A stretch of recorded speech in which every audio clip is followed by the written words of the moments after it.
Welcome to the Virtual Center for the Study of the Constitution and Civic Responsibility, an ongoing inquiry into American political origins and evolving institutions. The Executive Director of the Virtual Center is Dr. Bill Obrien. He's also your host for this continuing conversation. Here he is now, Dr. Bill Obrien. Bob Kincaid, thank you very much. It's a pleasure to be on the air again on this Wednesday. Today is the 17th day of July in the year 2019, and I chatted in person with Bob yesterday afternoon. Those of you who were with us will remember. And this time we did it electronically via Skype. So it really is good every once in a while to hear Bob's voice again, because I kind of forget sometimes how long we've been doing this, and it's always a pleasant reminder. Welcome to this program. Welcome to this Wednesday. Again, I repeat, it is a pleasure to be with you on this Wednesday. We would love to hear from you if you are so inclined. We got into some issues yesterday, especially in our second hour, related to the issue of writing the nation's history, and I'm going to try to get back into that today, if we have the opportunity. But in the meantime, if you are so inclined that you would like to call and make comments on some of the issues we've been dealing with, or some of the issues that are going on that maybe we haven't dealt with yet, then by all means, we would all love to hear from you, and we would appreciate it. For that purpose, we have an 800 number. If you're calling using a landline, it's toll free. If you're using a cell phone, you don't need to use the one. The 800 number is 844-THE-HORN. 844-THE-HORN. The horn on your keypad translates into 843-4676.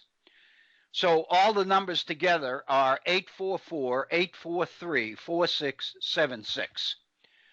But you'll get there just as easily and a lot easier to remember if you remember 844-THE-HORN. If you have a comment that you would like to make about the program and direct it directly to me, I would appreciate hearing from you. I thank you ahead of time for the time that it would take you to put such an email together. My email address is waobrien906@gmail.com. That's waobrien, OBRIEN, 906.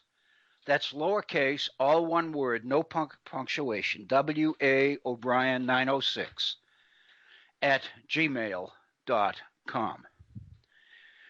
You can also comment directly to me via our Facebook page. Just go to the homepage of Facebook, facebook.com, and you'll see a search box at the top of the homepage. And if you type in that search box, the Virtual Center for Study of the Constitution, you will be onto our Facebook page, and you'll see a number of postings there. The most recent two postings, the ones you'll get to first, are the postings that we dealt with on yesterday's program. We spent the better part, most of the first hour, on those two postings, and they both dealt with the current situation going on with President Trump's racist attack on the 4 congresswomen of color, and the so-called the squad, as they're being called by the media. And we spent the first hour and actually went a little bit into our second hour on that particular issue and on those two postings yesterday. In both of them, they dealt with the ramifications of the issues going on as they affect the nature of our political system, our electoral system.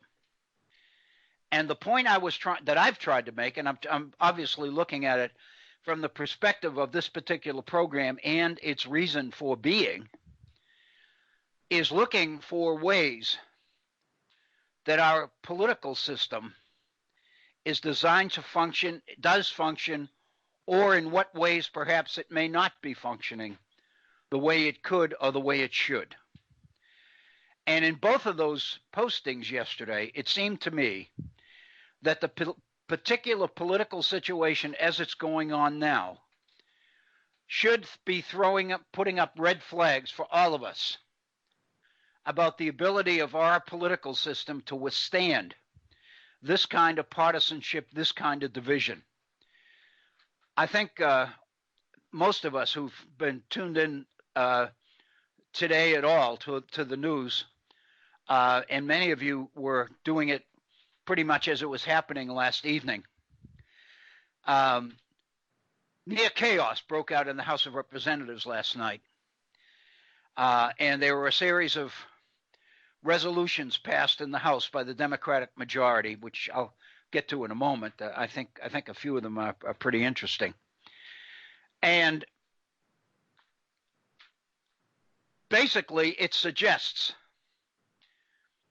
that our political system is being tested in any number of different ways. And the reason that I put those two postings on Facebook over this past weekend was because in both cases, it seemed to me, the political system, as it was designed to function, was being jeopardized. In the second posting we dealt with,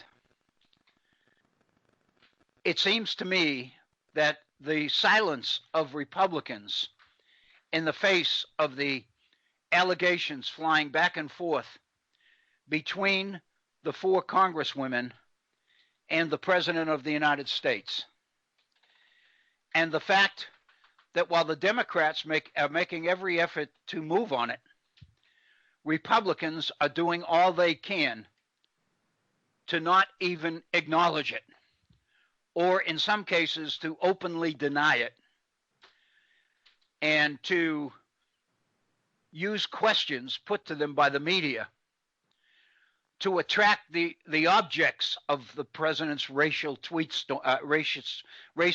storm, who are these four first-term congresswomen. It seems to me that their silence, while it's obviously part of their political playbook, really does violate the spirit of the nature of our electoral system and our two-party system. Because the basis on which our political system works is the interaction between representative and voter, between citizens and elected representatives. And as Madison laid out in Federalist number 10 and reiterated in 2 or 3 of the other Federalist papers, the system depends on informed citizens in order to function. And where informed citizens come from, in large part, is due to the behavior and the efforts of their elected representatives, those they elect to speak for them. And Madison makes very clear that a process of civic education is vital to the operation of this political system. So when you have an entire party, in the case of the Senate, the majority party, but when you have one of the two parties refusing to acknowledge the realities of what is happening and remaining silent in the face of this kind of behavior on the part of the president, it does a disservice to the citizens that these people were elected to represent. Because let's face it, these elected representatives in some ways represent all of us. They are elected to represent particular constituencies, yes. In the Senate's case, states. In the House of Representatives cases, congressional districts. But the reality is they also have an obligation to represent the best interests of the American Constitution, the American people. They take an oath to support the Constitution of the United States. And part of that oath is to fulfill their responsibilities to their constituents. And part of those responsibilities is to help educate constituents. And remaining silent in the face of political change.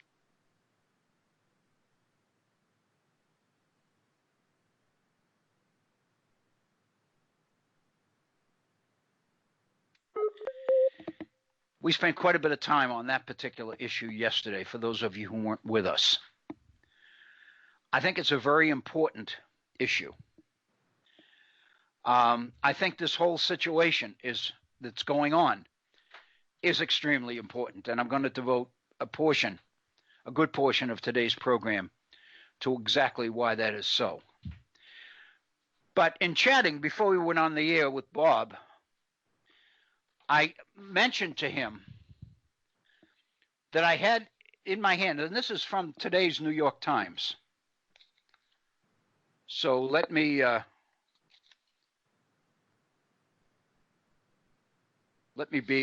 be exactly accurate as to where it comes from. The author of this piece in today's New York Times is Alex Kingsbury. Alex Kingsbury, I have read his columns in the New York Times before.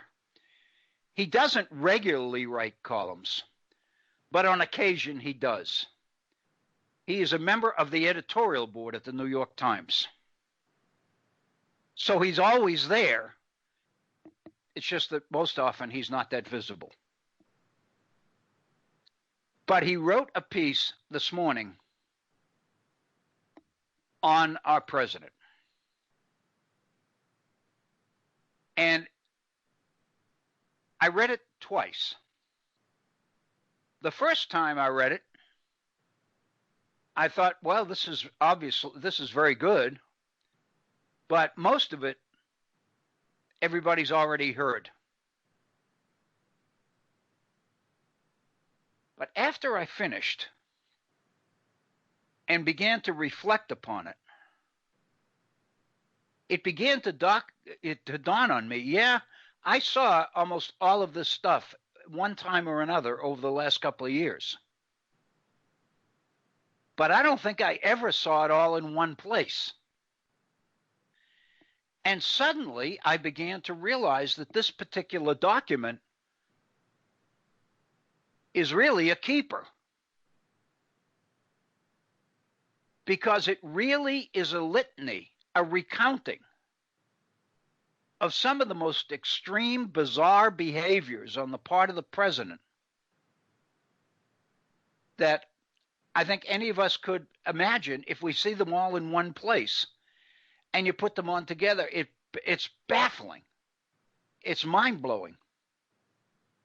And so once I concluded that rather than be just stuff we've seen before, this really turns out to be a pretty important piece, because it contains it all in one place. I made the decision that it might be a good idea to share this with the listening audience here at the virtual center. First of all, it's easily accessible. Just go to newyorktimes.com, and on the front page, the first homepage you come to, up in the upper right, you'll see opinion. You'll see the opinion section, and there'll be a number of columns listed there. And Alex Kingsbury's is one of those in today's New York Times. And I'll be honest with you, the thing that got my attention more than anything else at the outset was the opening. And Kingsbury makes reference to the fact that the first man to hold office of president in this country has gone down in history for being unable to tell a lie.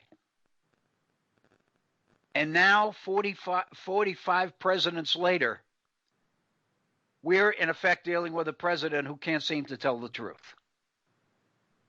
And I thought that was a clever intro. But then the specifics start to mount. And Kingsbury frames his article this way. Why can't the public have the kind of trust in the current president that they had in the first president?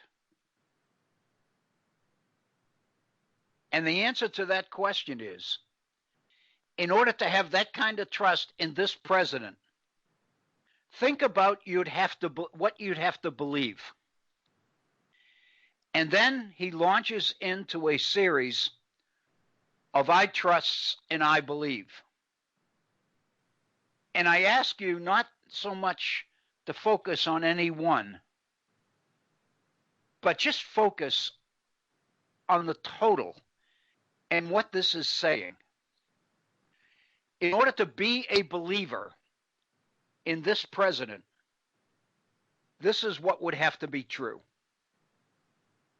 I trust that the crowd, which gathered the 20th of January 2017, was the largest audience ever to witness an inauguration. That election, despite substantial evidences of voter fraud, was a landslide electoral victory. The Electoral College, as everyone knows, favors Democrats. That's the first item. Second, I trust that the border wall is under construction, that Mexico is paying for it, and that the first few months of the current administration saw a 78% reduction in illegal border crossings.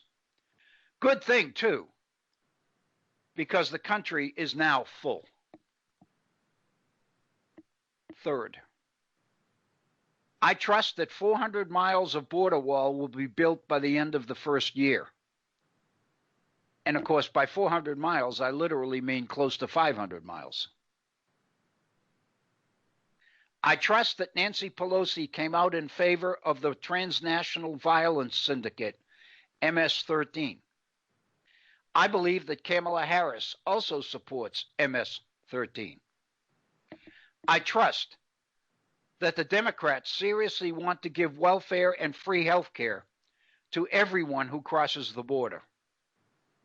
The Democrats also want to give illegal immigrants cars, I believe. I trust the president when he says that he loves Hispanics. I trust that he's had trouble hiring Floridians to work at his Mar-a-Lago resort, and that he had no inkling that he was employing undocumented immigrants. I also believe that the visa lottery for immigrants hands out green cards at random. I trust that 3,000 people did not die in devastating hurricanes in Puerto Rico, and that the country was given $91 billion to rebuild.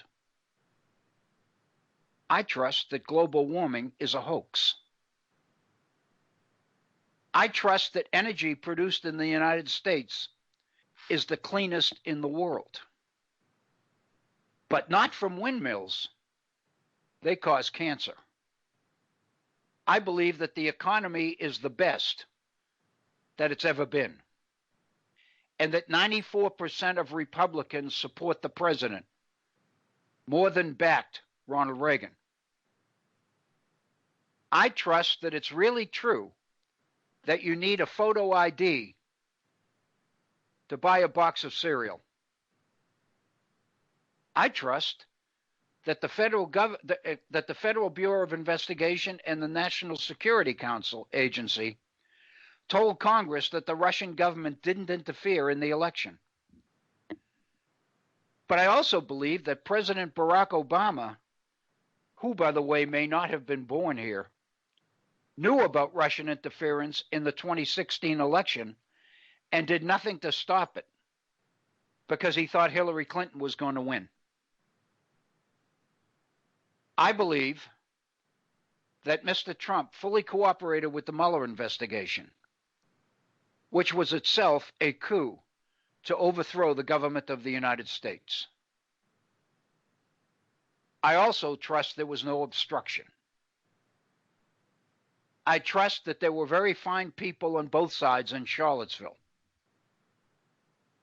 I trust the president when he says that his taxes are under audit by the Internal Revenue Service and that Americans don't care whether or not they're made public. I trust that the GOP's tax cuts, which were the biggest in history, personally cost Mr. Trump a fortune. I do not believe that the Trump International Hotel, housed in a government-owned building on Pennsylvania Avenue and filled to the gills with wealthy foreign guests, is a continuing violation of the Emoluments Clause.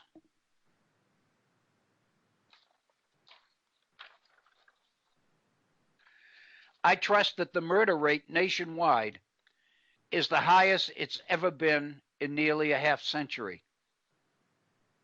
I also trust that violent crime nationwide is going down for the first time in a long while.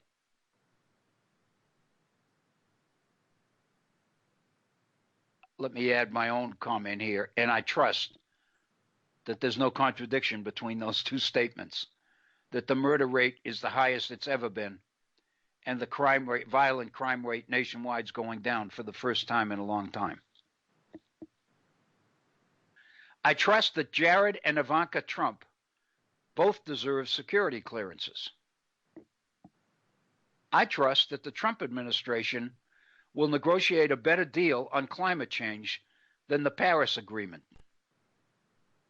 I trust that the Trump administration will negotiate a better deal than the Iran nuclear deal. I trust that North Korea has agreed to denuclearize. I believe the Obama administration begged for a meeting with Kim Jong-un, but failed to get an audience.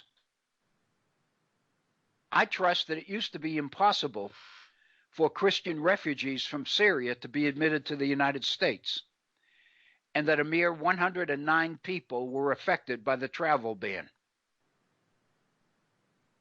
I trust that Germany, where crime is way up, owes large sums of money to the United States and NATO. I trust further that the president's father was born in Germany. I trust that the president's first order as commander-in-chief was to modernize the nation's nuclear arsenal, which is now more powerful than ever before. I accept that the United States and France are in complete agreement over what to do about Iran's nuclear ambitions. I trust that Prime Minister Viktor Orbán of Hungary is respected throughout Europe. I trust that Britain is our largest trading partner and that the deals struck during the president's first trip abroad saved millions of jobs. I agree that the press in Britain gave the president glowing reviews. I know that China is paying for most of the tariffs. I trust that no administration had accomplished more in the first 90 days, and I concede that by the summer of his first year in office, Trump had signed more bills passed by Congress than any of his predecessors. I'm proud that the country is now an energy exporter for the first time ever. I'm convinced that the United States has the cleanest air and water in the world.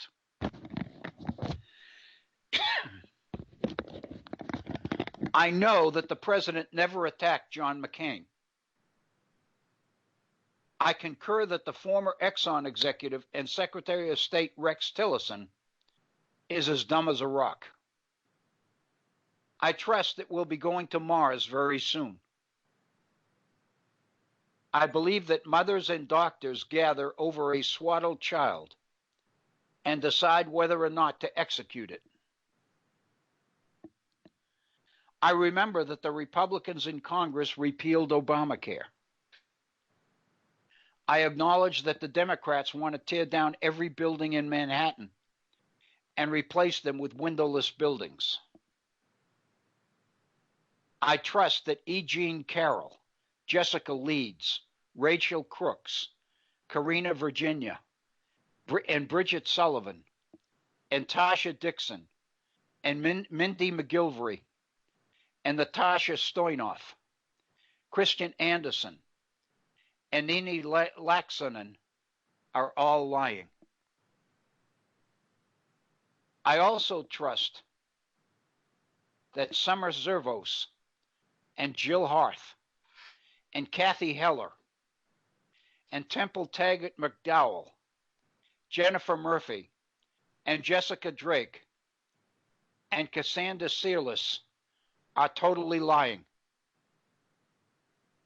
I'm not surprised that 96% of Google News search results come from the left-wing media, which is why the president can't get a break when trying to save the country from an invasion of people from shithole countries. And so I have to believe that when the president told 4 congresswomen of color to go back to the countries they came from this week, it wasn't racist. Mr. Trump, after all, doesn't have a racist bone in his body. I trust we can all agree that he has earned the benefit of the doubt. I apologize for, in effect, for reading to you. I try desperately most times not to do that. Oh, I read quotes because I want the exact language to be there. But then we take off on those quotes. This is the first time that I can recall that from front to end, beginning to end, I was quoting a piece written by somebody else. But the reason I did it is because there's so much content in this page and a half of material. It is a summary of things that when you put them all together, strike one as patently absurd. It is impossible, it seems, that one person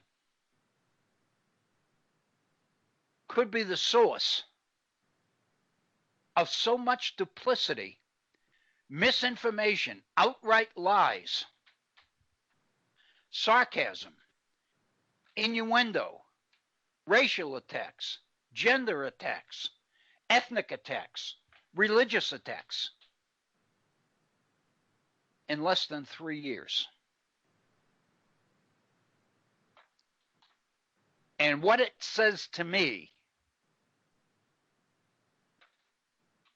is how incredibly important the 2020 elections promise to be. Because if we ever validate this man's behavior and give him 4 more years unchecked, knowing that he has not even the idea of being reelected to stop him, he won't have to worry about that. The nation as we know it will be gone. I believe that. And I think this evidence compiled by Alex Kingsbury and compiled for us is an indication as to just how desperate this situation seems to be for this nation. I couldn't resist sharing that article with you. I consider it a keeper, and I trust that many of you will want a copy. Again, just go to NewYorkTimes.com to the opinion columns, and you'll see Alex Kingsbury right there on page 1, the homepage of the New York Times. So, that, it seems to me, is extremely significant. I also would be remiss, before we get into what I think will probably be the main subject today, not to mention that, and I made reference to this earlier and said that we would get back to it. The votes that occurred in the House of Representatives last night, almost exclusively along partisan lines. 4 Republican members of the House joined the Democrats, which meant that all Republicans but 4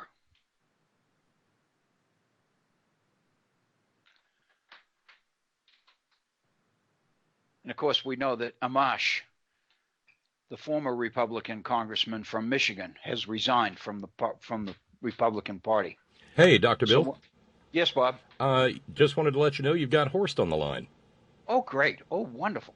He thank says you. Thank you, Bob. He's shutting down the stream, and he will be with you in just a matter of a couple of seconds. That'd be even great. 1 second. Okay. That's great. And and the second has passed. Hey, Horst. Right. Hey, Horst. How are you? We're doing to talk great. to you again. Oh, it's wonderful talking to you. I can't believe that we're hearing from you this soon. This is great. Well, it is my vacation, as it were, so I do have a little bit more time on my hands than I'm used to. So yeah. As always, we have to wish we had better circumstances to be talking to each other under. But, I was going to say, for most people, vacation time would be playtime. But I know that you don't have that much, so it's really not playtime. But I guess compared to the usual schedule that you run on, it may seem that way to you. Well, honestly, to me, it's a playtime of sorts to get a chance to actually call in and talk about some of this stuff with you. I just wish we had, nicer things to talk about. Is all. Wouldn't it be great if there was if I was thinking that today? Wouldn't it be great if there was really a national debate on healthcare? I mean, a real debate where different proposals were being put on the table, and this is the strength of this, and this is the strength of that, and all of this. Right. Instead of devoting our time to this idiocy, oh my God, it's frightening, and yet at the same time, it's not frightening for how stupid it is. It's frightening because of how threatening it is. You can't ignore it. It's frightening because we are actually forced to deal with it. I mean, it would be idiocy under any other circumstance except when it's actually becoming an existential threat, which, as you put it, is exactly what we're dealing with right now. We certainly are. Yeah. Do you have? I'm sure you do have thoughts on this the latest back and forth between the 4 congresswomen and the president over the last several days? Well, sure. My thoughts are probably not as well informed as they could be. I have not been watching every little bit of give and take. I've seen the sound bites. I've seen some clips here and there. And of course, I'm 12 hours off the news, the daily cycle there. So like when I get up, everything's already finished and I'm having to kind of, sort through the tailings and figure out what's been going on. And then, if around 5 or 6 in the morning, kind of full-time history for you. Well, real-time history anyway. Real-time, yeah, exactly. Talk about living in interesting times. We've been doing that for sure. Well, we spent quite a bit of time yesterday on this, and it's my belief.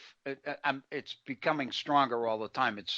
It began as a belief, but now I'm almost willing to put money on it. That this is the strategy the Republicans are going to use to try to get Trump reelected, and that is to make these 4 the poster children, if you will, for the entire Democratic Party. Oh, let's go further than that. Let's call them scapegoats. Scapegoat, yeah. Okay. They want to use them. I mean, and that's getting dangerously close to a situation we all know from history that wasn't all that long ago. No, exactly. No, when you talk about scapegoats, I mean, you're talking about blaming the Jews and the communists and the gays for everything that's wrong. Right. We're not too far, not too many degrees off that. Very, very close. Very close, because the president has even said that the Democrats are responsible for most of the things that are wrong in this country. And and now he's taking the behavior of these four women, and he's using them and painting the entire Democratic Party with the same brush. I think there's no question this is the political strategy. Yeah. Yeah, Horst, there was and I know you haven't had a chance to see it, but there was a piece in today's Times. Well, I listened to you read through the list. That's why I delayed calling in as long as I did, because I wanted you to get through all that so I could hear it. Isn't that unbelievable?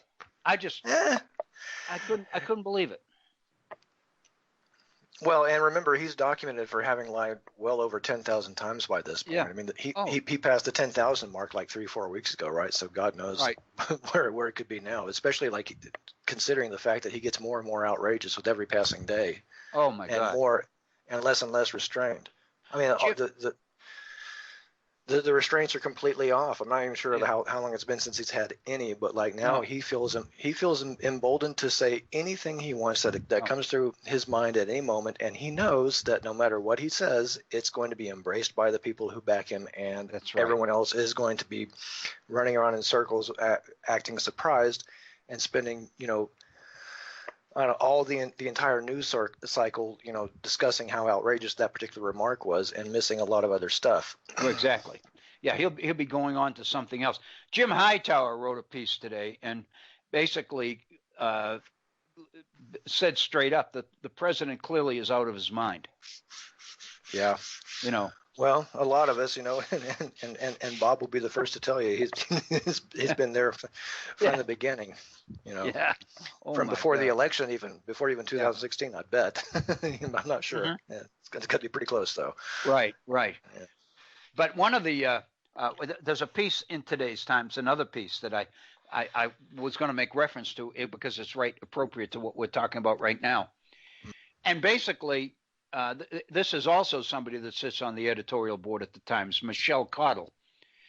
And she says basically that in these four women, the president, and this is a quote, may have hit upon the shiny new political foil that he's been searching for.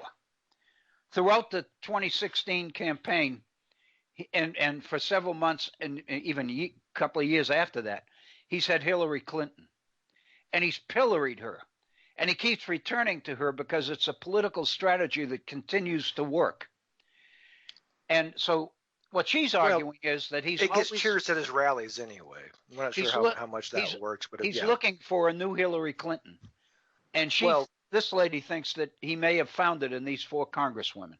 Well, the big difference here is that they're actually relevant. I mean, Hillary did not win the election. She has been out of politics for at least that long. I mean, and and that's always been like the fatal flaw in that strategy. It riles up his base, but only a very particular sector of it. But if he can point to people that are actually in office right now and are having an actual influence on current policy or at least the national discussion, it's much more of and that's his favorite thing to do. Oh, yeah. Well, I saw a reference this morning, and I couldn't believe this. Well, if you think about it, I think I can. Yeah. That his poll numbers among Republicans have actually gone up this week since this flap with these four congresswomen has happened. That his approval rating among Republicans has actually grown stronger. Mm-hmm. So he knows. Politically, he knows what'll work, and he's doing it, and he's playing to it, and he's getting away with it. And so to continue to believe, and I've got to admit, I'm one of the people who probably are the most guilty of this, that within the Republican Party and the Republican leadership, there are people there who are so institutionally committed to our system of government that there's a point beyond which they won't go. I'm beginning to think that that's not true. I really I just can't believe that. I can't believe that true patriots, if you want to call them that, of this country could stay silent in the face of this. I just can't believe it. I mean, this is one of the most vile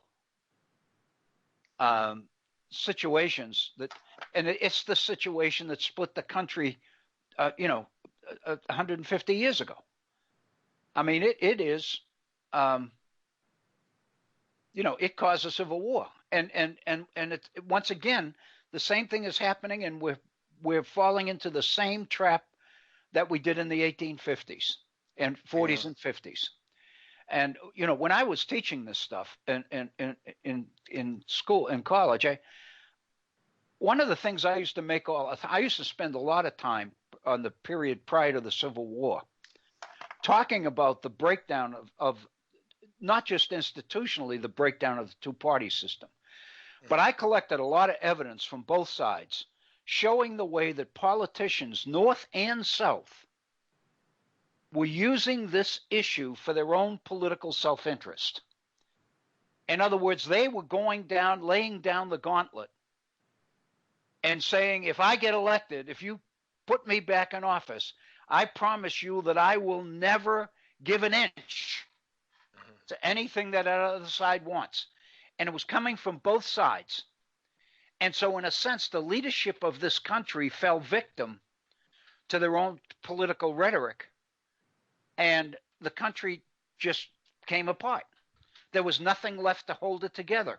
The people whose job it was to hold it together became part of the reason why it split.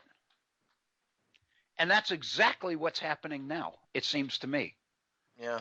And it's extremely depressing because people's self-interest, they believe, is on the line. And their self-interest is to continue to do damage to the welfare of the entire nation, and they're willing to do that. And I just can't believe it. I wanted so badly to believe that there were too many people in positions of influence in this country who knew better than this. But I'm beginning to think that that's too naive. Well, even not the people of influence. I mean, I remember a time when I believed that my fellow citizens were much more motivated or guided by higher angels than apparently they are. Yes, so, me too. The mask came off that for me back in 2003 when we invaded Iraq, and I saw people like lining up to sign their names to bombs that were going to be, rained down on citizens. It was sponsored by radio company stations and stuff like that. And when torture happened, and and suddenly it became it's still like not entirely a sanctioned activity. I mean, I really that shook up my belief.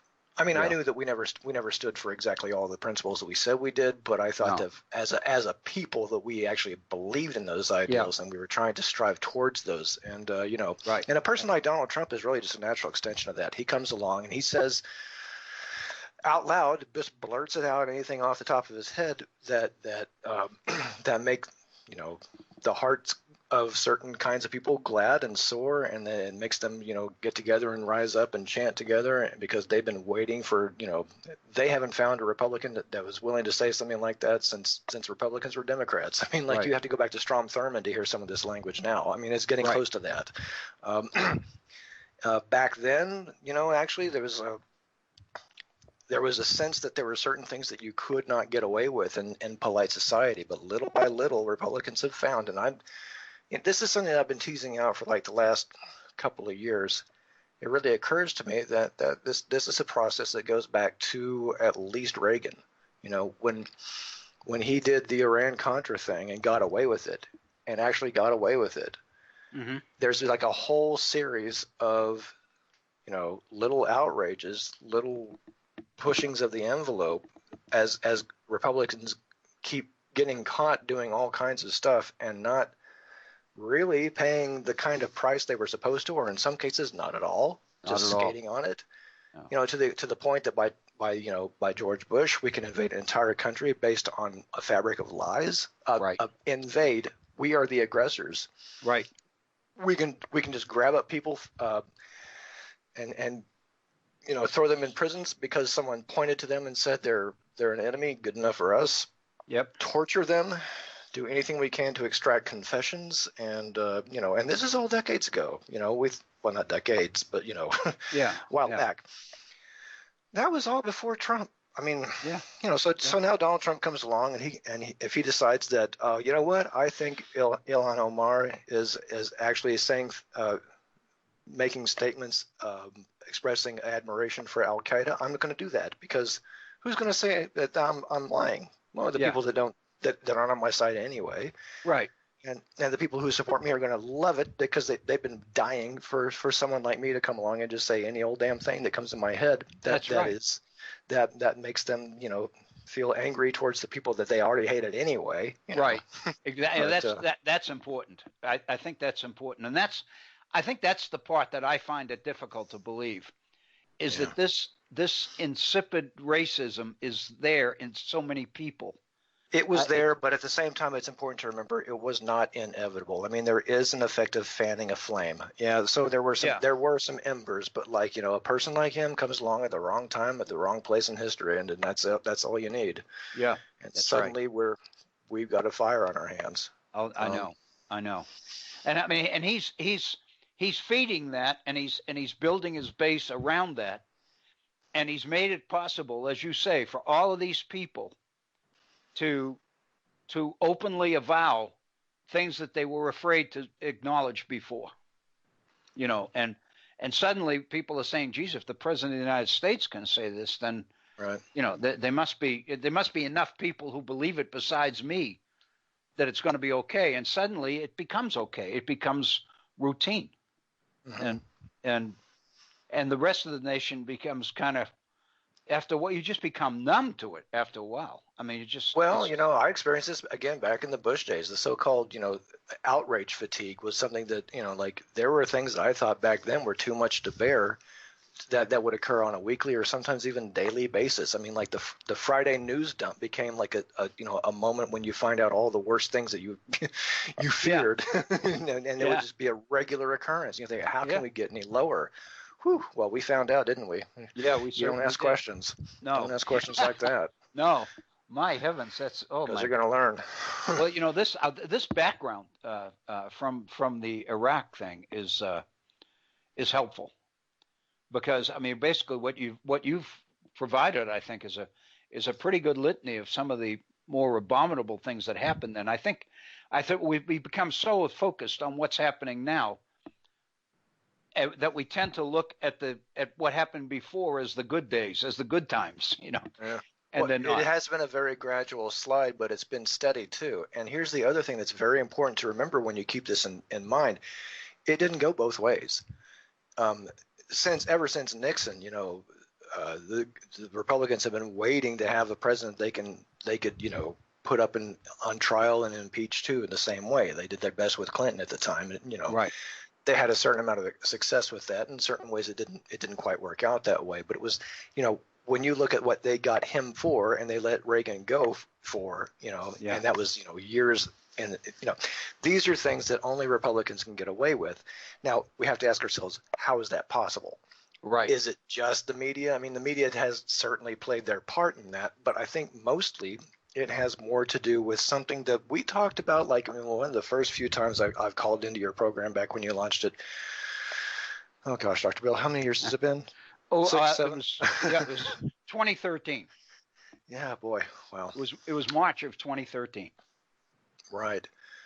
Because at the time, one of the big things that was weighing on my mind was looking at some of the consequences of what you might call our adversarial justice system, right? Or I think at the time I mentioned that in terms of our classical tradition of rhetoric, debate. Mm-hmm. So in an adversarial justice system, you are the attorney for the prosecution, you're the attorney for the defense, and right. Your job is to make your best case, and it's not and we assume that the truth will emerge according to who makes the best argument, right? That's right. That's exactly right. But the whole thing is, and this brings us directly to what we're dealing with now, and what we've witnessed since the slides from Reagan on down, is that a system of truth, because justice is basically truth, right? What is the right way to go? What is correct? What's the right thing to do? Right. It is fundamentally underpinned by good faith on both sides. Both parties have to really want to find the best outcome. Right. If it simply becomes a question of who wins the argument, then at some point it turns into the prisoner's dilemma, which is something else we talked about. If you remember that one, that's where the prisoner's dilemma is when, two prisoners are taken in interrogation rooms, and if you tell on the other prisoner, you can go free. If you both say nothing, you can both go, or you spend a year in prison or something like that. I don't remember exactly the details, but basically what happens is like the trick is, sooner or later, it's like playing Monopoly. It becomes inevitable that you can only win. It's in your best interest to lose good faith. Right. You turn dirty first, and that is, to me, I think, Iran-Contra opened up the possibilities, like, you know what? If we just dominate the news media, and Reagan was doing this already at the time by making a point to demonize liberals, so-called, all the time, in his speech back then. And the liberal media, that goes back to Nixon too. Well, they were already attacking our institutions of our news media. And then, the Gingrich Revolution comes along, and we find out we can get away with even more stuff. Lee Atwater's doing his thing, and all that stuff. Yep. What you see is an erosion of good faith in politics, to the point now that Donald Trump can confidently stand up in front of the camera and say that Ilhan Omar says she loves Al-Qaeda and hates America. And he knows it's not that anybody's going to believe him. It's just that the word believe has been replaced by endorse. Right. He's laying out a position.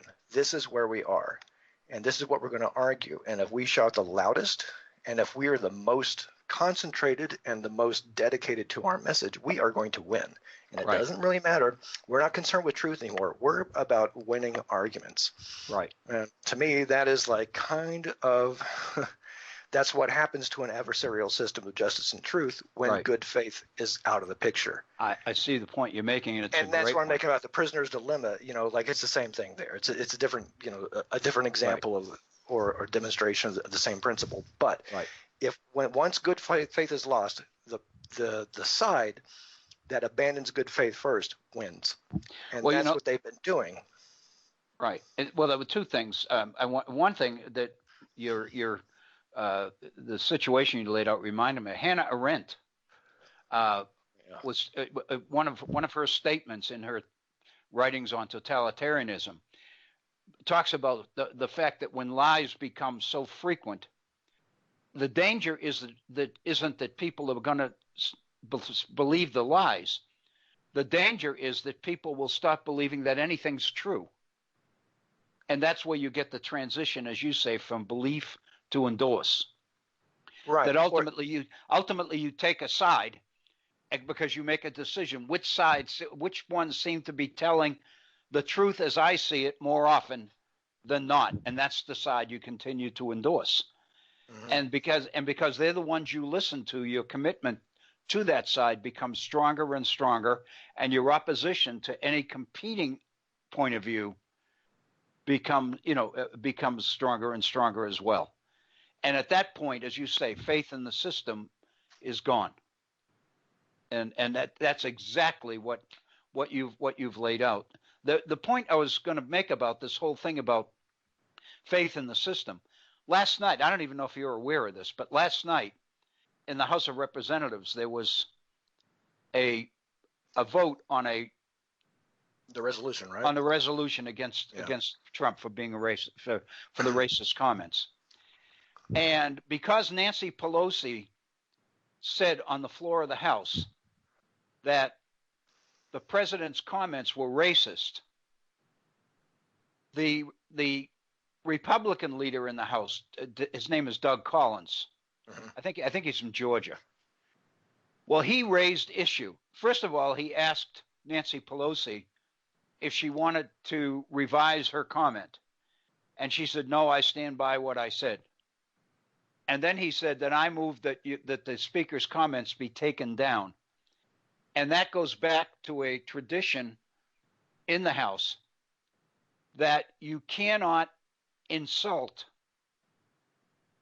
the personal character of your adversaries, including the president. Mhm. That if you do anything that seems to make the situation personal, then there can be a vote to remove your words from the congressional record. And that's what Collins moved to do. And they had a vote on that. Of course, the Democrats voted against it. And Mhm. then they voted to restore the speaker's rights to speak, because part of this deal, if the resolution had passed to strike her words from the congressional record, she also would have been silenced for the rest of the day. Right. And so in order to prevent that, they passed another resolution overriding that. But I was doing a little bit of background reading this morning on that. And apparently it's not just a House rule.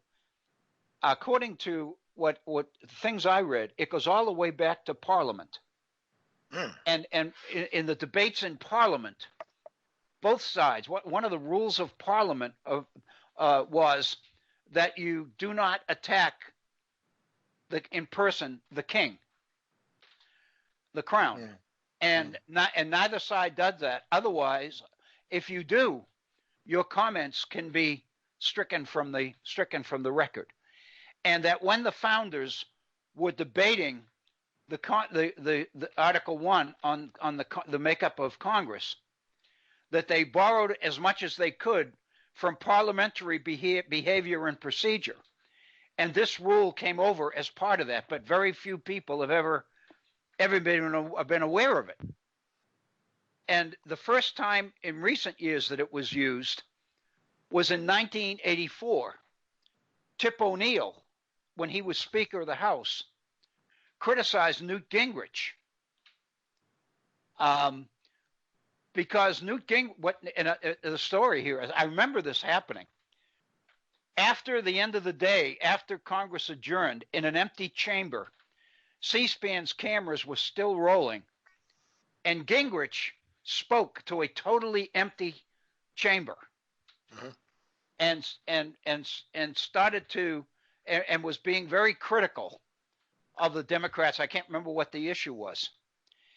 And O'Neill, when he realized this, on the floor of the House the next day, made the statement, and he said, you had the gall to stand up before an empty chamber with cameras running and create the illusion that there was a full chamber of representatives here. That may be the lowest form of behavior in this House that I've ever seen in all the years I've been here. And when he said that, that's when the Republicans moved to strike O'Neill's words from the congressional record, and they were struck. And last night, when that happened to Pelosi, the person who ruled on it was Steny Hoyer, who's majority leader of the Democrats. Well, and as I understand it, though, that's because he was the person that actually had the gavel when the order came down from the parliamentarian. He was from parliamentarian, yeah. Yeah. So, but there's kind of a story to this, and I basically once I saw that, it made me realize that all of these rules, what was taken from Parliament and all the rest of it, all of it was based on the assumption of good faith, that both sides wanted the same thing, and that therefore what they would do would be debate the best way to accomplish it or achieve it or get there. Mm-hmm. And it's all based on that faith, and that's all gone. Well, it's clear that it exists no more. If it did exist, it doesn't Dr. exist Bill, now. how many of these procedural rules, like the filibuster and stuff like that, are predicated on faith that we know? I mean, nobody no American sitting at home watching any of this stuff on C-SPAN has any pretense or any illusion that good faith is present. And this is not a new situation. We've known this for 20 years. Yeah. We knew this when oh God, what's his name? Tom Coburn, would put secret holds on everything, or they called him Dr. No. Yeah. He stopped more legislation single-handedly just by objecting to everything that he could, and he could just stop the whole process in the Senate. Right.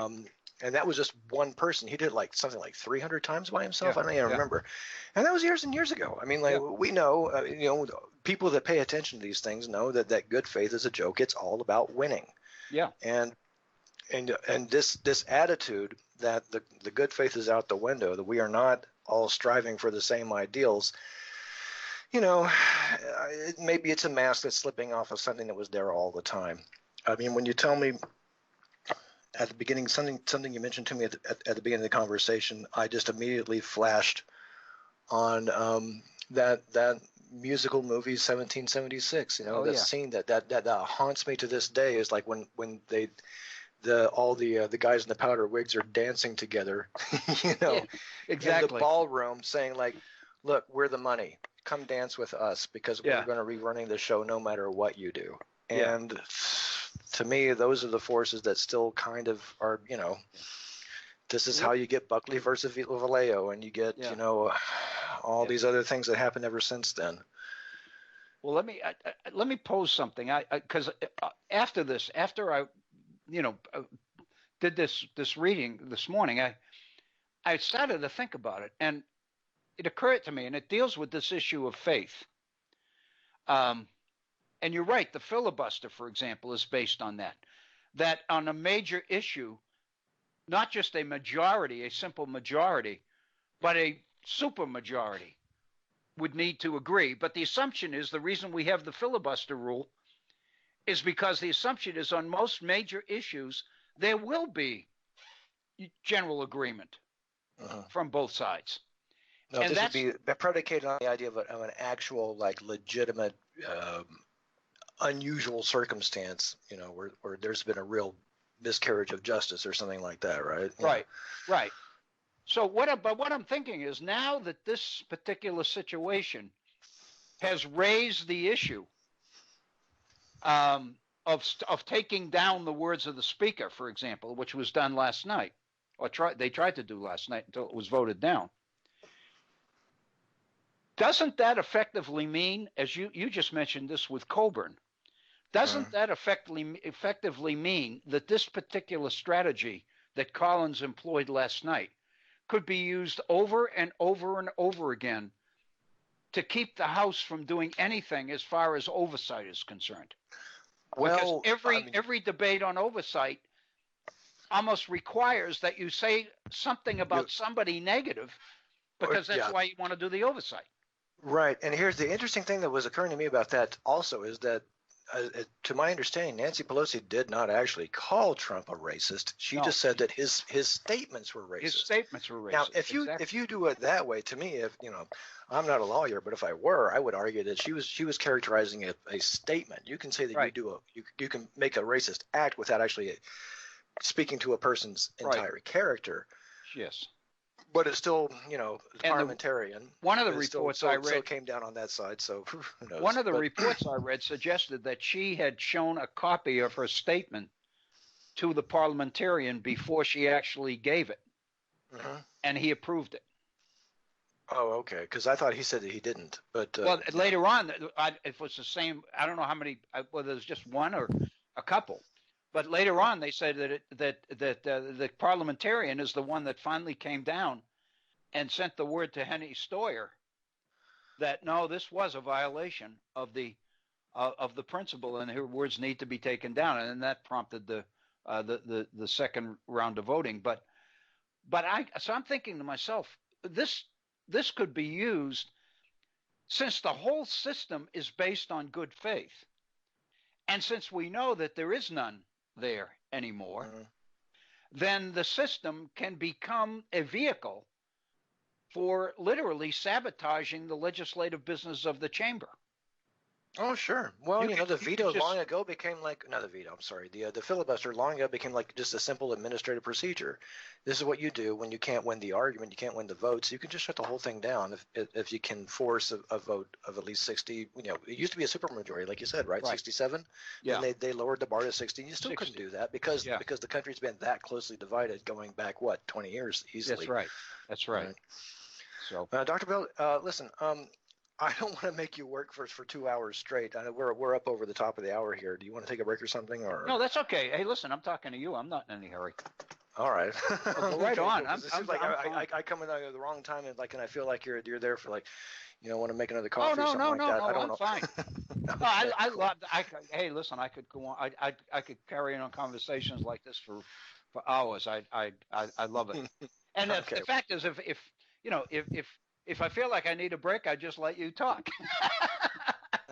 You could well do that probably. And you could I could do probably that. go for 2 or 3 minutes before I even realize what's going on. And you can do that to me whenever you want, and that's the way it works.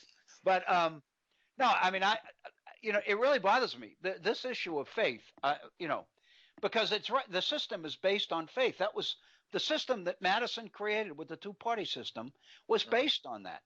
That ultimately you can't expect a system to survive if it banishes all dissenters.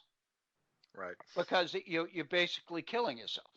So the conclusion is you've got to find some mechanism to keep the dissenters playing the game, if we want to make it refer to it that way as a game, but within the system.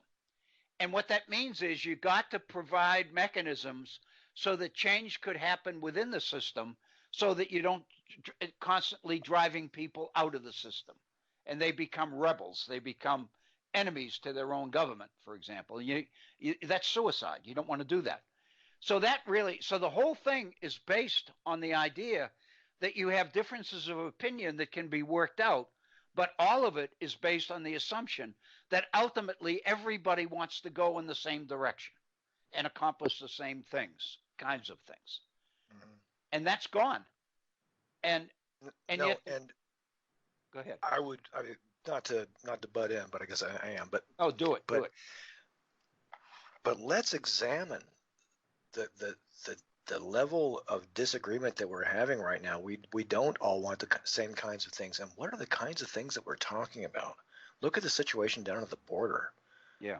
I mean, can you believe that we're even having an argument that people are seriously defending the treatment of the people down there? No matter how they got there. I mean, I don't care if they're all murderers. You don't treat murderers that way. No, you don't do that. You don't treat prisoners of war that way, or you're not supposed to. We actually have treaties about this stuff, right? And for people who are seeking legal asylum, they may be seeking it illegally because somebody shut down the legal ports of entry. Who did that? Why did they do that? Right? And so this becomes into a shouting match. It makes me wonder. I mean, I don't know. You were talking about your researches in the news articles and the individual political speeches leading up to the Civil War. But look at the issue that we're having this argument over. And someone says, you know what? I'm going to devote my full energies against this party to make sure they don't get what I want. And on the other side, they say, I'm going to do the same thing. I'm going to make sure they don't get what they want. But what are we fighting about? Yeah. It may be a breakdown of comity in some sort, or the spirit of cooperation. But look at some of the issues we're debating. Why are we even having these conversations? Well, they are in the 21st century of all times. In the 1800s, okay, fine. That was a long time ago. Maybe those people were all, something else. But look, right now we are supposed to be enlightened. Yeah. We're supposed to be educated. We're sophisticated. We have the internet. Well, never mind about that. But I know what you mean. But and we are still talking to each other as though it's possible to just be illegal by your very presence in a location, even if you're running away from certain death or worse, because worse things are possible. And a lot of the people that have come to our borders looking for our protection know all about that. We did the same thing with Syria. We did the same thing to the Jews back before World War II broke out. We turned them away. Yeah. Yeah. And look what happened. What if we just let them in? Whew. What kind of misery could have been avoided from that? Yeah, You know? I know. I know it's and we really believe, we want to believe that we are better than this, and that we've learned, and the mistakes from before we'll never make again, and yet we continue to make the same things over and over again and debate, as you say. I mean, I find it hard to believe with you that this debate over what's going on the border is even going on. Right. I thought we were past that stuff. I never thought in my life I'd ever live to see human beings treated this way, children. And women with children being treated this way. I don't care if they're serial killers. And then look at this particular situation, and then cast your mind back to the Muslim ban that Trump announced, and think to yourself, how long ago does that feel? That feels like it was 10 years ago. Yeah, this all has happened in the space of 2 years. Yeah. These things are piling up on us so fast that the human mind cannot even take it in. The only thing you can do is at some point you have to say, yeah, I know, and but it eventually, it amounts to shrugging it off, because you simply cannot take it on board. No. You wouldn't survive. No, you can't. It's not physically, mentally, spiritually, emotionally possible to bear up under all that pressure. No. We have to let it go. We have to drop it, and that's how it gets normalized. Yeah. We have no choice. Well, that's a great point. That is a great point, because we do become numb to it, but it's a self-defense thing, because the alternative to not becoming to it is to allow it to overwhelm you. Sure. And this stuff is horrendous enough that it would easily overwhelm you. Some of this stuff. I mean, this racial stuff. I mean, this has been going on and on and on. I mean, this is incredible. If this comment those things that he said in that tweet are not racist, what the hell is racist? I mean, if you think about it. Why can't we say the word racist in the Congress of the United States in 2019? Right. How is that against the rules? Oh, no. I mean, it just boggles the mind. Well, the rules. What kind of a country is this? We're the greatest nation on the face of the earth. Well, we can't call a racist when the time comes. No. We can't even call his racist statements statements, because that's crossing the line. That's crossing the line, exactly. And the Democrats were forced to. Steny Hoyer with the parliamentarian was forced to agree that the way the rules are written, no, you can't do that. And the whole purpose was to keep the conversation civil, on the assumption that there was a common direction that everybody wanted to go in, and the only way that they could get there was to continue to talk and continue to discuss and negotiate. Mm-hmm. And the only way you could do that is to keep all the personal stuff out of the conversation. I mean, it's very understandable why the rules were made that way, but it's also apparent that the rules in today especially are extremely unworkable and naive, that they can't work. You cannot operate the legislative chamber under rules like that anymore, because you can't say anything that has to be said. Okay, Dr. Bill, I'm going to posit a situation here. What if the chamber were controlled by the Republicans, and someone arguably on the Democratic side said something incendiary like that, and a Republican member members want to get up and charge them with being racist, because they're already basically saying that now. That's basically Trump's line. It's like, no, I'm not the racist. They're the racist, right? Let's just see.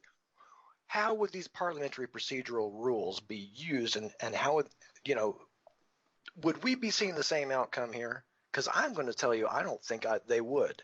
No. I think we would see something completely different. For some reason, accountability is much more likely to happen against Democrats than Republicans. And this has become an increasing trend, but like I said, it goes back at least to Reagan. Yeah, it's almost like Nixon gave Republicans a free pass to do what they want, because, you guys hurt us, and now we can just, every time we get a pinch, we're going to scream out in agony. But, Yeah. Well, you're exactly right, and I think the answer to that, and I think I've seen a number of people that have concluded this. It's based on the assumption that both sides are playing according to the same rules, and they're not. They're not. They're not. Like I said, that's why I mentioned the prisoner's dilemma specifically. Yeah.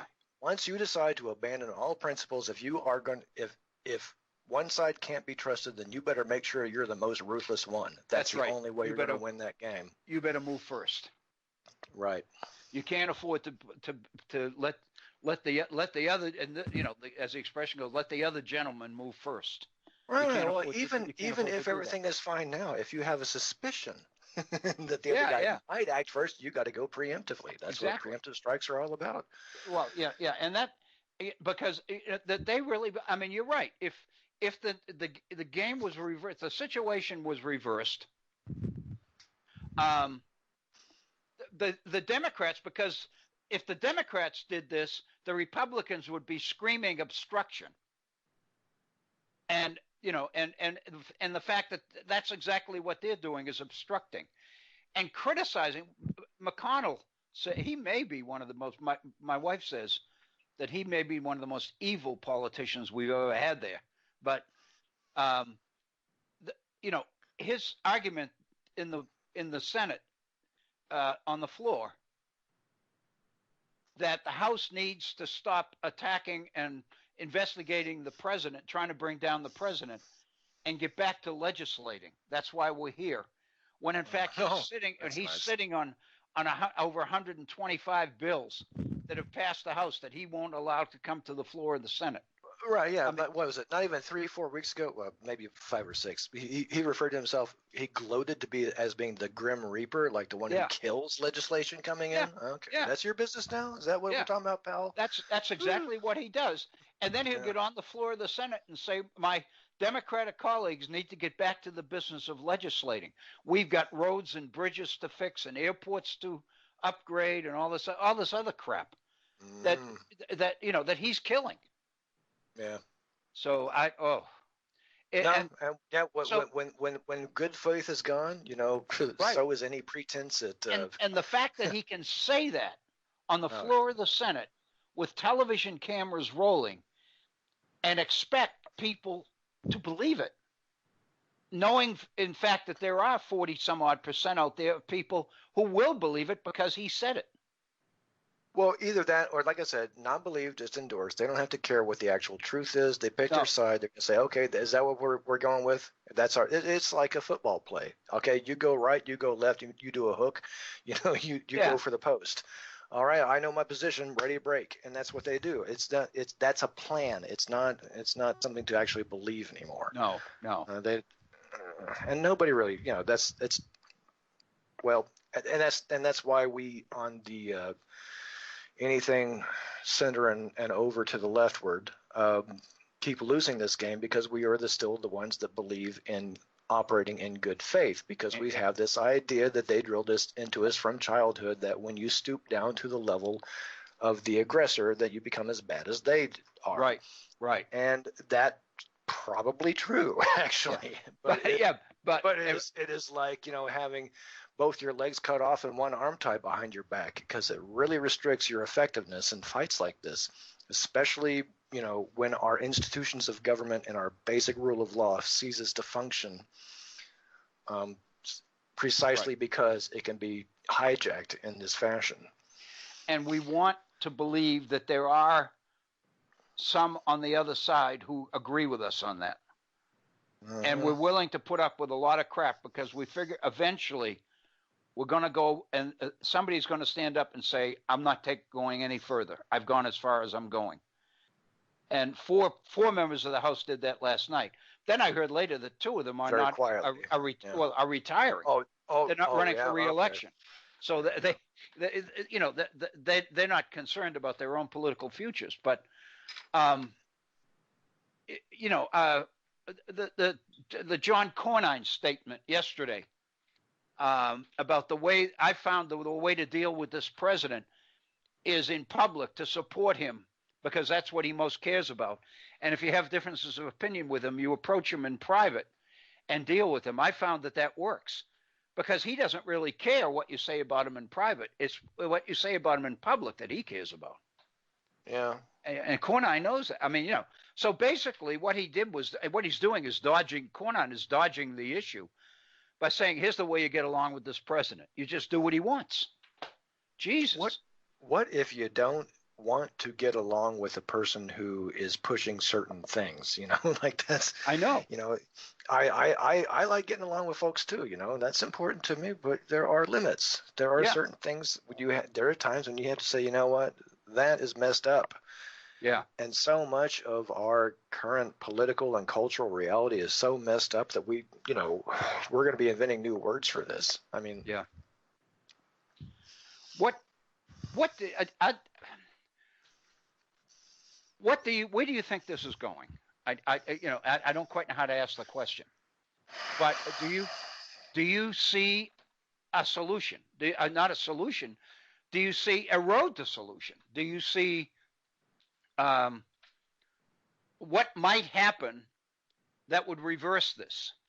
Because people are, more and more I'm becoming concerned that people are assuming that in the ballot box in a year from November, that all of this is going to be gone because the American people are going to come to their senses and vote this whole crowd out. More and more I think that I see that belief in the system as a fixer, and I don't think it's reality. I don't think it's going to work. Yeah. I look at 2016 when Donald Trump was during the campaign was saying horrendous things about people, about his Republican challengers, and calling them names and everything else, and criticizing Ted Cruz's father, or being involved in the Kennedy assassination, all this other ridiculous stuff. And everybody said, no problem, he's a jerk, but no problem because he can't win. It's all going to come out after the election's over. It'll just be a bad memory. And he wins. And I think the same thing can happen this time.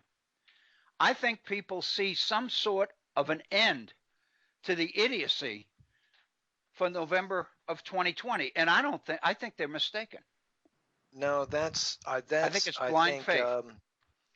It's not blind faith. I think that's actually a kind of a mental habit we fall into from our television and movie, culture that goes back, since I was born. We tend to think episodically. A story has a beginning and has a lot of stuff happens, and then it ends, and that's it. That's the end of the episode. And we never really consider that in real life things continue. And so we think, oh, well, look back at Lyndon Johnson. This chapter in our American Nightmare is over, or whatever. The American Nightmare is over. We're going to put a period on this at some point, and it's not going to be that nice and neat, and elegant. And in fact, I don't know. To be honest with you, I see a couple of broad futures ahead of us. One is somehow the electoral system works just well enough that the okay people can get back in charge, and we can reverse certain things like some of the stuff the courts are doing and gerrymandering. Honestly, right now the cards are so stacked against us at this point, it's really getting bad. The Supreme Court ruling on gerrymandering by itself is going to be devastating. Yeah. And that's just one thing. They are actually in certain states they've been introducing laws to make it illegal to drive other people to the polling places. Yeah, I know. I know. How can you even pretend that there's a public good to be obtained from passing a law like that? And yet here we are, because we're debating ridiculous things, because it's not about the truth, it's about winning. Yeah. Again, good faith is out the window and the gloves are off. You do what you do. Winning is everything. Well, and that's just one thing. I can remember something occurred to me which kind of validates the point you were making earlier, that about the period at the end of this, and we're used to that. I can think of situations where my wife and I have been watching a mystery or something, something on television, and she'll say, "Oh my God, this is wild," or something. And I'll look at it and I say, well, they've only got 10 minutes left, so they're going to have to work it out, because that there's an end coming.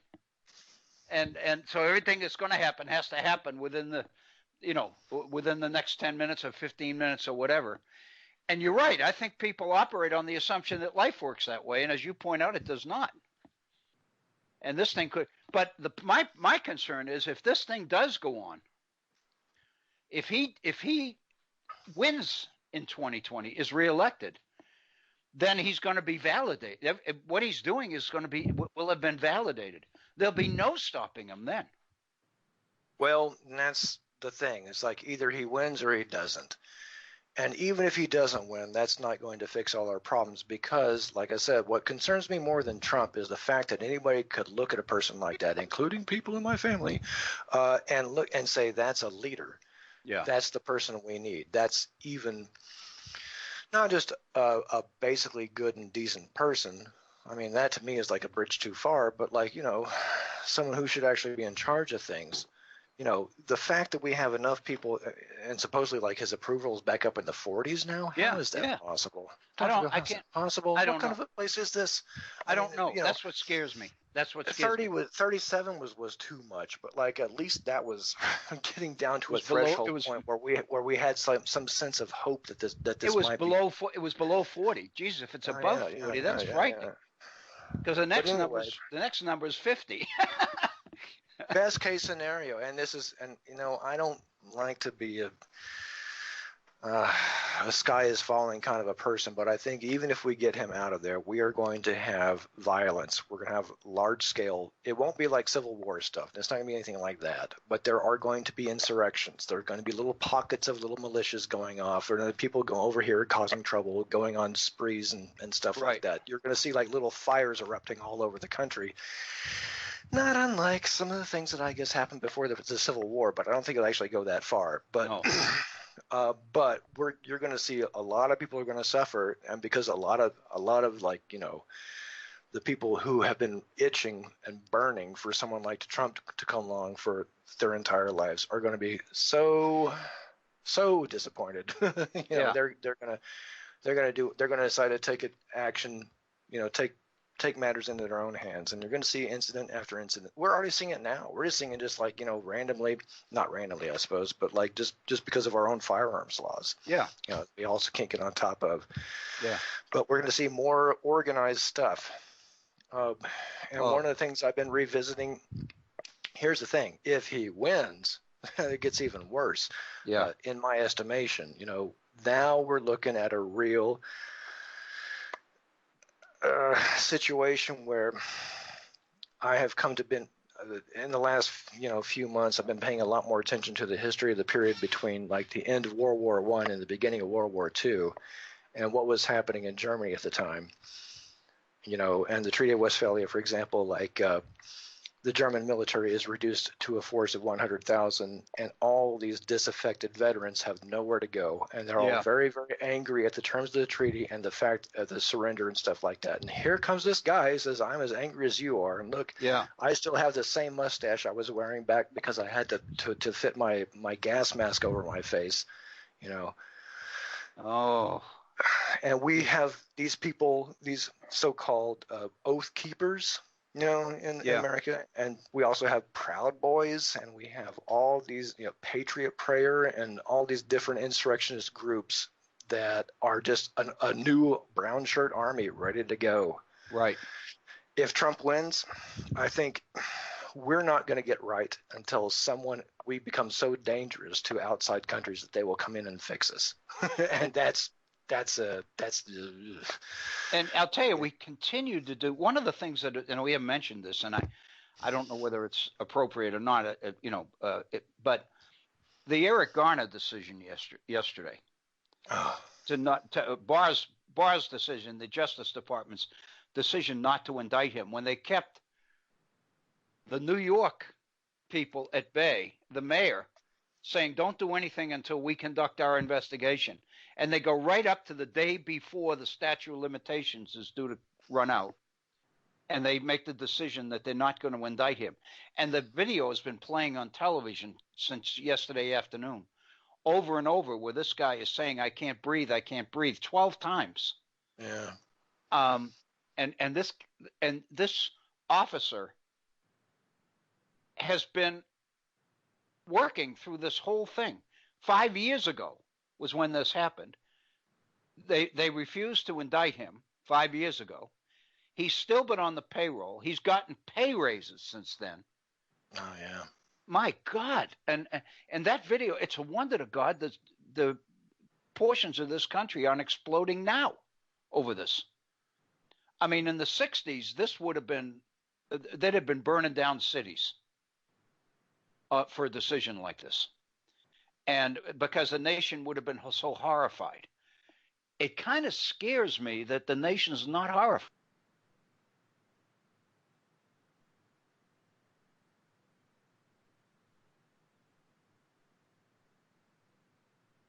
Too. Civil disobedience itself is a lot more expensive than it used to be. You can't just get out in the street and stay there until the problem is solved anymore. And that's just one. I mean, I don't know that maybe it was not necessarily the case in the 60s either. Like maybe if I lose this job, I'll get another one later or something like that. But yeah, there's so much more. God, I don't want to lean on economic uncertainty. Yeah, you know. Yeah. But there is a real sense that if you have a situation that is actually working for you, you better do your best to hang on to it. And protest takes time, and it doesn't just take time. You can't just go out there and spend like your free time. You got to stay there until what you want is addressed. As far as actually like burning stuff down, well, who knows about that? Yeah. I mean, nowadays also the police are equipped like soldiers. They have tanks now. They didn't have that back in the 60s. Yeah, that's like true. Except at Kent State, but that was not soldiers either. Yeah. But I mean, I don't know. I mean, I was horrified by that decision yesterday. I just couldn't believe it. And the woman, the mother, Eric Garner's mother, made a statement and begged the mayor, please fire him. He shouldn't be policing. It's unbelievable. And all I could think of is in the 60s, there would have been demonstrations over that decision. And I kept saying, well, the demonstrations today aren't over those kinds of things. The demonstrations are the Proud Boys and all this other stuff. Those are the ones we have to worry about now. Well, we did at the time 5 years ago. That was a seminal event in the launch of the Black Lives Matter movement too. That was not a small thing, but it didn't get near as much buy-in from the general population that something like that might have gotten before. I mean, there were white people that joined in those things too, but and also, frankly, there's situations when police in certain areas actually made some individuals pay very severely for participating in activities for that. Well, it kind of, all of it spoke to me and said, why an incident like this, a ruling like this, in the 60s would have produced a tremendous reaction. The fact that there was hardly any reaction scares me, because I'm saying, do people not care anymore? Or do people just kind of say that's the way it is? Or, and this is the conclusion I finally came to, are there enough people out there who say, well, the guy was black, he probably, if he didn't do that, he probably did something. So, that kind of thing. I don't know. I don't know. I'm with you. And again, as decent, kind-hearted human beings in 2019, these are questions that you have to ask yourself that you wish you didn't. Yeah. Is this really where we are? Is this what most of our neighbors are like? And you cannot say definitively, well, maybe there's an excuse, maybe there's a reason, but it could be. Yeah. Because especially based on a lot of stuff I see on my own social media, some folks. And listen, go back to what you just said about the 40%. You can't believe that 40% of the population, when I read that his popularity has increased among Republicans this week. I heard as high as 47, Dr. Bill. 47. Oh my Can you God. imagine it? No, I can't. It is unbelievable. And we have, I mean, well, you mentioned people on social media with you and friends, and I mean, we run it. My wife and I are running this thing all the time. I mean, she works and deals with the public, and she'll say there's been a couple of people that come in and they get engaged in conversations with the guy she works with, and she said I have to walk into the back room because I can't afford to say anything. But I just get so mad I could spit at some of the things these people say. You know, and it's just unbelievable, because you can't believe that there are people out there who don't see through some of this stuff. I mean, how can you hope to maintain a decent society and raise children in that society with so many people out there believing these kinds of things about people who are different, people who look different, people who sound different? I mean, it's frightening to me that, you know, the fact of the matter is the nation is moving in the direction. In spite of efforts to stop it from moving, it continues to move. And the reality is that, you know, and I heard somebody say this morning, these 4 congresswomen are the future of this country.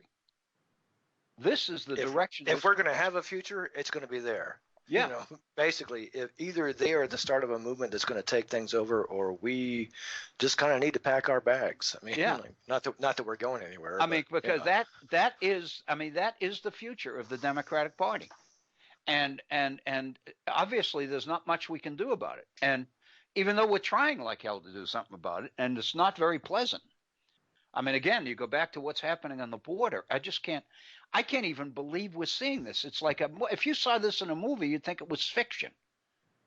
You know, you would think it was history. You would think it was like, you know, prison camps, concentration camps. It's unbelievable. Because we've actually seen stuff like this before. I mean, Pence was down there, and they've been showing these. They've been playing off these 2 photos side by side. Yeah.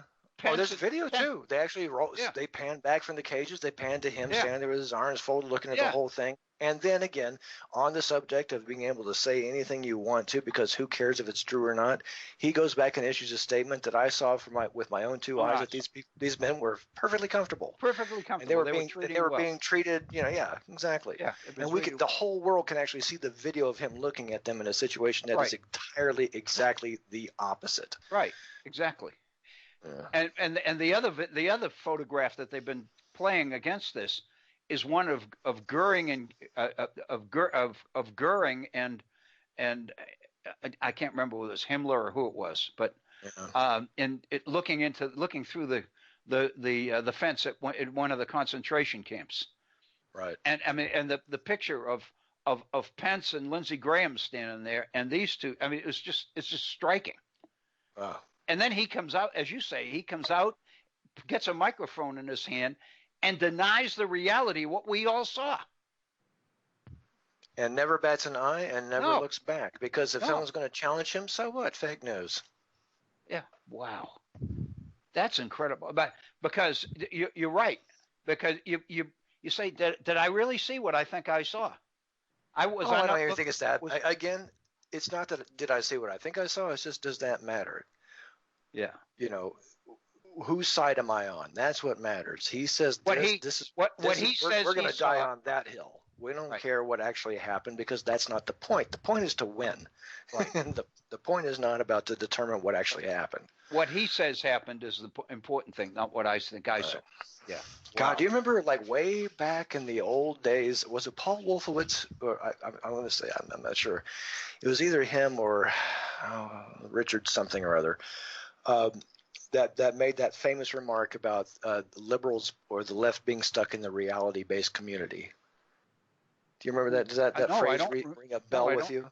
I don't remember that. They said we set our own narrative. We lay out what's going on, and all the people in the reality-based community are struggling to catch up with us, and they'll spend a week or two. Meanwhile, we've moved on to the next thing. Yeah. The reality-based community. That's worth a Google sometime. That's a that's a recent history lesson for you. I haven't heard Paul Wolfowitz's name for a while. I'm not sure. I'm not sure if it was him. It might have been. No. He was one of those guys that was big. He was one of the neocons. Yeah. Yeah, and the Bush team, like when they were in the middle of the Iraq War, it's like getting into the Iraq, exactly. Yeah, and that was the most derogatory thing ever. The reality-based community, they're worried about what really happened. We're setting a narrative, and that's what we're fighting for. And that's. Horst, did you happen to see the movie Vice? I have not. I need. You know what? While I'm still on vacation, I need to make sure I get a look at that because it was over a year ago that it was playing. I can't believe it's been that long. Yeah, I saw a reference to the fact that it's been out more than a year. Wow. But I went to that movie. My wife and I went together, and she wasn't that excited about going. She said, "I don't know if I want to live through all this again." and then when it started, when Cheney started to talk in the movie, she said, "If I go outside, don't worry. I'll just go out into the lobby and wait there because I don't want to stay in here and start to swear." But it was incredible, and I had forgotten many of the things that, and they pile it up and put it all together to the point, and you say, "My God, how did we not see this? How did people not see what was happening? That these guys were inventing this thing. They was sitting in a room and they were playing a game and they were putting together a make-believe world, and then they opened the door and they brought that world out to us and said, this is the world we're going to have." And these people are still among us today and treated like elder statesmen, even after, we can see that. And by the way, let's not make we work too hard there, Dr. Bill. I knew, you knew. Yeah, I'm sure Bob. I know he did because I've got audio of him on the radio way back in the old days, talking all about this stuff in real time.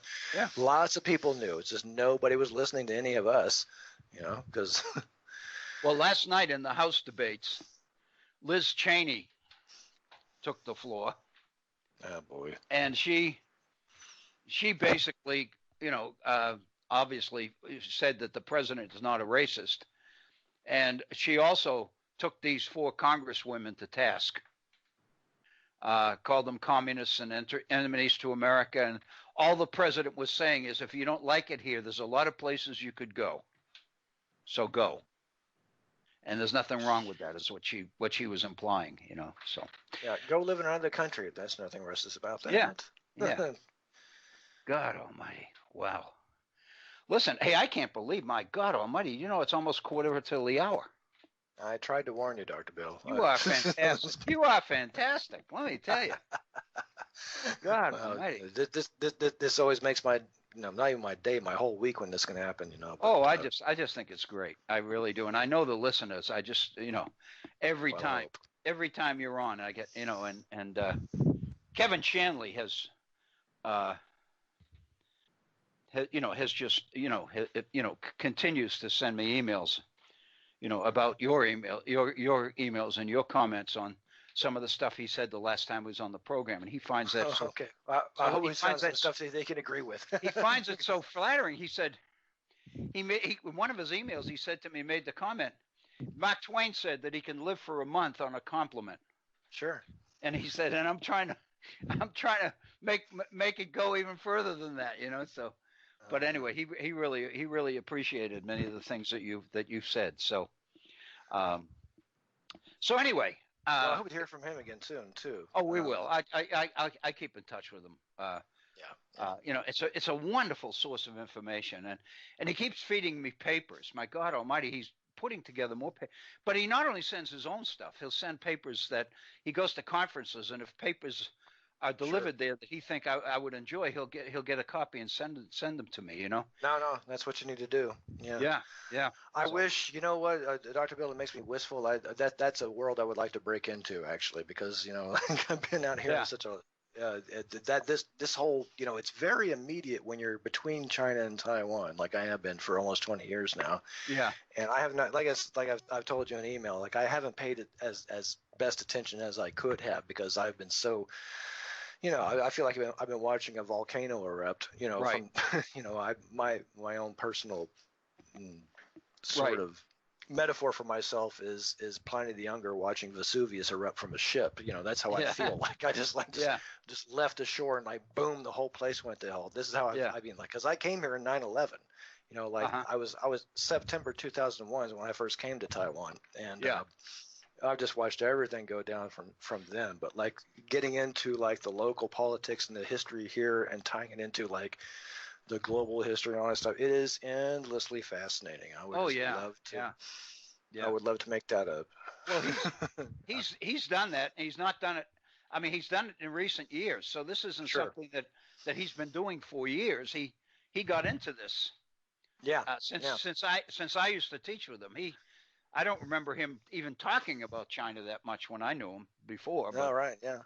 The only thing that I know, that when he wrote his dissertation on Reinhold Niebuhr. Yeah. Well, you had a long conversation about that. Yeah. Like I think his first call to you. Yeah. Right. And I had always been a kind of a fan of Reinhold Niebuhr, so that kind of endeared me to Kevin, because obviously Kevin's a fan also. Sure. And so when we go back, that's what I remember as the start of our relationship, was the fact that we, I had a fondness for a guy that he knew quite a bit about. And for me, that was a source of information, and I tried to milk it.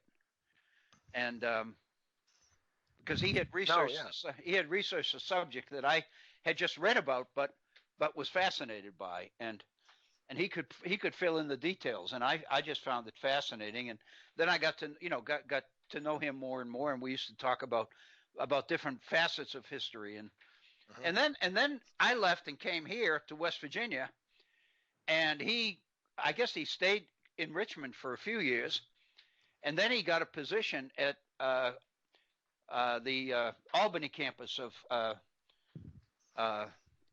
NYU, not NYU, I can't remember, City College of New York or something in Albany. I think that's what it is. Oh, yeah. CUNY, probably, yeah. CUNY, yeah. And that's where he retired from. Oh, all right. So, but anyway, and he's still up in New York. He's in Troy. And but with your recent conversations on like Hong Kong and China and stuff like that, that's just like reignited something that I already was very, very interested in the first place, which is like really, because I'm a classicist by training. I'm a Western historian, that kind of thing. A student of language, but so coming to Taiwan, I was not originally all that grounded or particularly concerned with the Asian history, not because I didn't care about it. It was just so massive. It's like, God, like, look, that's China goes back so far. Yeah. I don't. That's like tackling that's talk about like biting off more than you can chew. I just always looked at that as the kind of thing that you would. Why would you even start? I mean, like, because there's so much of it. But like, I really can't help it. It is endlessly fascinating. The more you get into it, Yeah. And like I was talking to you back channel about like the early history of Japan and how the parallels between that and China nowadays, or not nowadays, but in the 70s and stuff. Right. Like just once you start making these connections, that's what makes the study of history so fascinating and compelling. You can't turn away. You can't turn away once you start making these connections. So anyway, and I owe a great deal of that enthusiasm. I mean, I was kind of on that path anyway, but I've really gotten super engaged like this, since that conversation. So I hope there are more coming. This is very important work you're doing. So thank you. I want to give you. I appreciate you very, well, very important much. to me. Tell you what. Okay. Hey, listen. Tell you what. I better get out of your hair. You've only got like 12 minutes to wrap things up, and that's. I hope you can get it done. I don't know. I'll try. I'll do the best I can. Horst, thank you. Have a great week, and thank you. Dr. Bill, good to talk to you again. Appreciate you so much. Thank you. I know that our listeners thoroughly enjoy when Horst has time to call us. He has so much to offer and so many good points to make, and his insights are so perceptive. I was struck today with the background on the Iraq thing and on the fact that he took the blinders off. As he said, his idealism faded around the time that the decision was made to go into Iraq. And that's when his idealism began to dissipate. And I was just sitting here thinking, as he was comparing his situation then with what's going on now, I hadn't done that. I hadn't thought to do that. And it's fascinating. And now that he's made the point, I'll spend, I'll come back to that 3 or 4 times in the next several days and go back to that and kind of work through it for myself.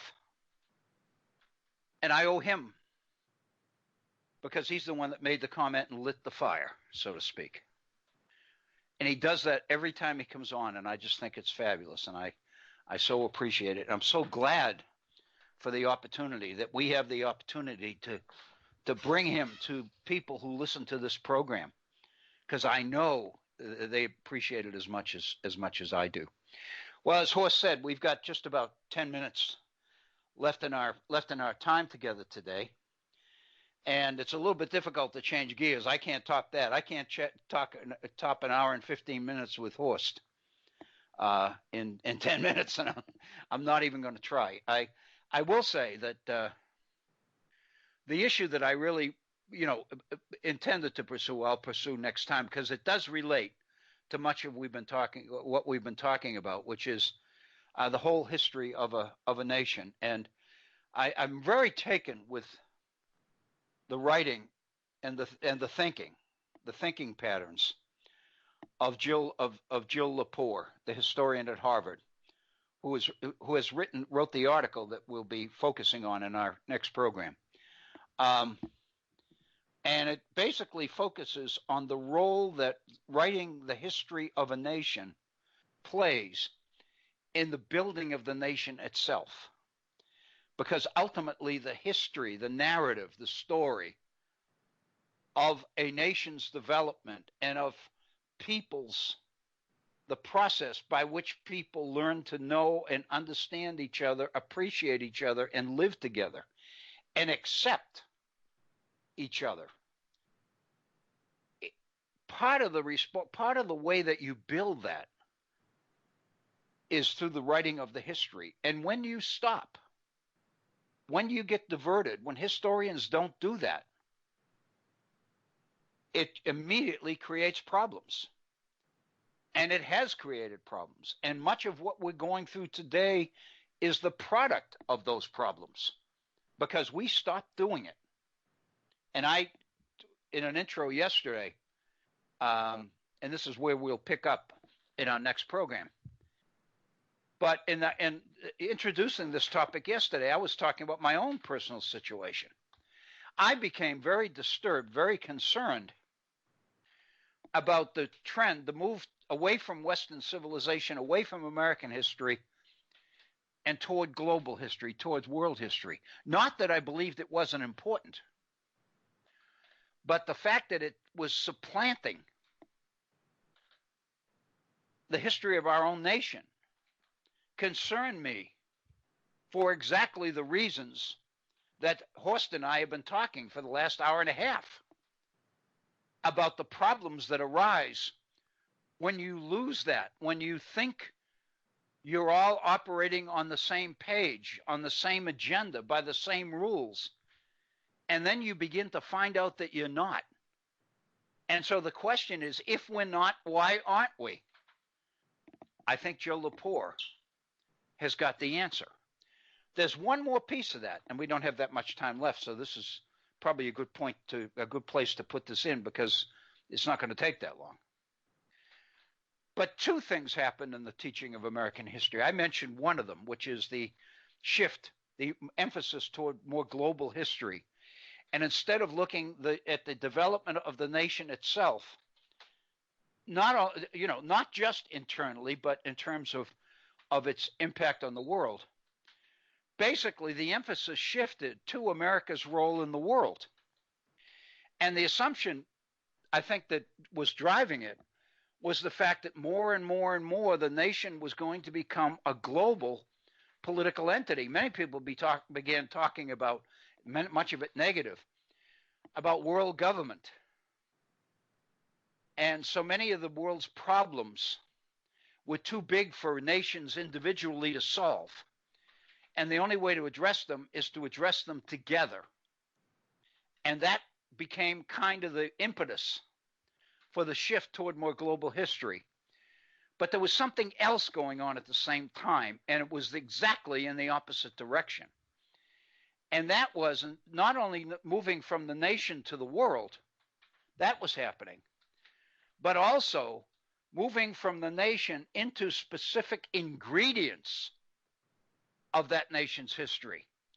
An emphasis on race history, an emphasis on gender history, an emphasis on specific aspects and specific groups within society. Much of the research and much of the writing was valuable. But the problem has been that it's supplanted in combination with the emphasis on global history going the other way. The two things together really displaced the study of the history of the nation. And the consequences of that we're feeling today. And it's that story that I think Jill Lepore has taken on. And I think she's done a fabulous job in identifying some of the major challenges and some of the major problems that emanate from that. I see it, and I'm hoping that I'll be able to share it with you, because I really believe that this is something very important. I think many of the issues that we were talking about today, and whether in fact there's a solution, there's a way that we might go to begin to repair it, to turn things around. I think what that suggests is the severity of the challenge, the severity of the problem. And I also have to admit, and I got to give Jill Lepore the credit for this, I saw the danger signals of a shift toward an emphasis from a nation's history to global history. I saw that. I saw the possibility of that. But I have to admit that I didn't see the danger of going in the other direction at all. I didn't see the move away from the nation's history and the move into the history of particular nationalities and gender and race and all of these other things internally within the nation at the expense of the story of the nation itself. And what Jill Lepore has pointed out is that more than anything else, it was the early 20th century and the threat of nationalism, the nationalism reflected in Germany, in Italy, in Japan, and the hate that seemed to go hand in hand with an emphasis on nationalism, and the finding of scapegoats, going back to Horst's comment earlier, finding people to blame and using this sense of victimhood to build movements and take the nation in an alternative direction. And instead of society becoming inclusive, it becomes exclusive. And so, according to Jill Lepore, the tendency of historians to move away from the nation's history was really based on opposition to the idea of nationalism, that they were afraid of nationalism. They had seen nationalism in its worst form, and they didn't want to go anywhere near it. So they backed away from writing the nation's history, and we're paying for it. We're paying dearly for it. And I think for the last hour and a half of the conversation with Horst, I think I begin to get a sense of how much we are paying for these errors, these mistakes, these oversights. So, again, I really think this is an important story, and I'm looking forward to the opportunity to getting into it with you in a future program. But right now, we're just about a minute to go before the top of the hour. So once again, I can't express how appreciative I am of Horst's willingness to give of his time and join us and bring so much to the program and to so much to all of us. And again, I want to once again thank Bob Kincaid and Agnes and the folks at Head On for making all of this possible. I know Horst has been a listener, one of Bob's listeners for a long time. And I feel so fortunate that we've been able to get some of that from Horst as a result of the fact that we have this program. And I think Bob and Agnes and the folks at Head On are the ones that deserve the credit for that. So I hope that everybody has a wonderful rest of this week, the rest of today, Wednesday, and the rest of the week as well. And if all things work out and everything works according to plan, we'll be together at the beginning of next week. For Bob and Agnes and the folks at Head On, and for me, Bill O'Brien, thank you so very, very much. I hope you have a great week. Thank you.